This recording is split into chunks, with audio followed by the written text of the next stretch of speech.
তারতম্য, বেতনের তারতম্য, মজুরির তারতম্য, এই কারণে আমার রাজ্যের ছেলে মেয়েদের পরিযায়ী শ্রমিক হতে হচ্ছে। যদি সববার রোজ প্রতিদিনের 600 টাকা হয়, তাহলে পরিযায়ী শ্রমিক আমার গ্রাম বাংলার ছেলে, যাকে আমার বাড়ি ছেড়ে, ঘর ছেড়ে, বউ বাচ্চা ছেড়ে মাসের পর মাস দূর দেশে থাকতে হয়, তাকে আর দূর দেশে থাকতে হবে না।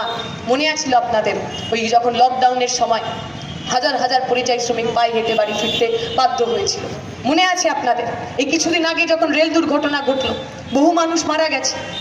আমি সেই সময় উড়িষ্যাতে ছিলাম, কটকে ছিলাম, ভুবনেশ্বরে ছিলাম, আমরা হাসপাতালে গেছি।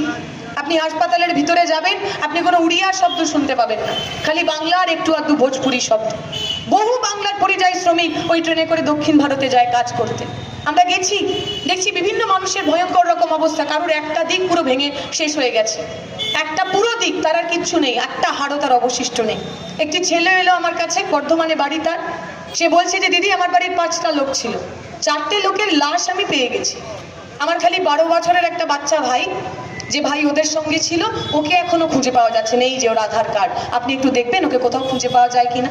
ওই ছেলেটা বিভিন্ন মর্গে যাচ্ছে, মৃতদেহ, পচা গলা উল্টে পাল্টে দেখছে, কোথাও একটা 11 বছরের বাচ্চার লাশ, মৃতদেহ খুঁজে পাওয়া যায় কিনা। আচ্ছা, একটা 11-12 বছরের বাচ্চাকে তার বাড়ির লোকের সঙ্গে পরিযায়ী শ্রমিক হতে হয় কেন? স্কুল ছুট হতে হয় কেন? স্কুল বন্ধ করে মায়ের কোল ছেড়ে, গ্রাম ছেড়ে দূর দেশে কাজ করতে যেতে হয় কেন? তাকে নিয়ে কেউ কথা বলবে না? এখানে নেতারা আসছেন, মন্ত্রীরা আসছেন, বিভিন্ন রাজ্যের মুখ্যমন্ত্রী আসছেন, বিজেপির অনেক বড় বড় নেতারা, তৃণমূলের অনেক বড় বড় নেতারা আসছেন। কতজন আমার পরিযায়ী শ্রমিক ভাইদের নিয়ে কথা ব্যয় করছেন। পরিযায়ী শ্রমিকদের ভোটটা আপনার লাগবে, গরিব মানুষের ভোটটা আপনার লাগবে। আর সেই মানুষটা কি করে ভালো রাখা যায়, সেই মানুষটা কি করে ভালো থাকবে, তাই নিয়ে আপনারা একটা কথাও বলবেন না।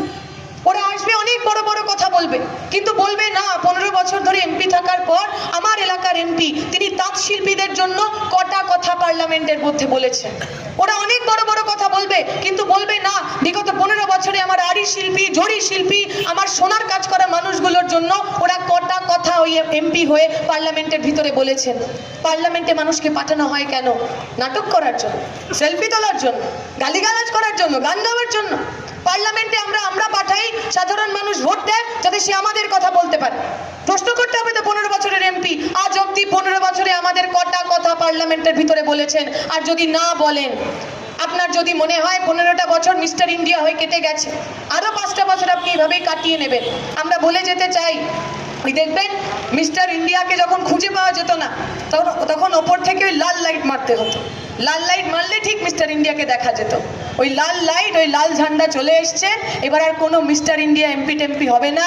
এবার সেই মানুষ এমপি হবেন, সেই মানুষ সংসদে যাবেন, যে মানুষ আপনার যন্ত্রণা, আপনার সমস্যা, আপনার অসুবিধা নিয়ে পার্লামেন্টের ভিতর কথা বলবেন। আমি আমার কথা দীর্ঘায়িত করব না। Sanjivani health care nursing home, Shiakhala Furfura শরীফের পাশে, শ্রীপতিপুর, হুগলি। সমস্ত চিকিৎসার উন্নত মানের পরিষেবা দেওয়ার জন্য আমরা রয়েছি আপনাদের পাশে। Emergency, ICU, cardiology, nephrology, orthopaedic surgery, onco surgery, general medicine, physiotherapy, neuro medicine, dialysis, neuro surgery, শিশু সুরক্ষা, গাইনোকোলজিস্ট বিভাগ, ক্যাশলেস পরিষেবা, স্বাস্থ্যসাথী সহ যে কোনো হেলথ স্কিম, মেডিক্লেম গ্রহণযোগ্য। এছাড়া স্বাস্থ্যসাথী কার্ডের মাধ্যমে সম্পূর্ণ বিনামূল্যে সার্জারির সুব্যবস্থা।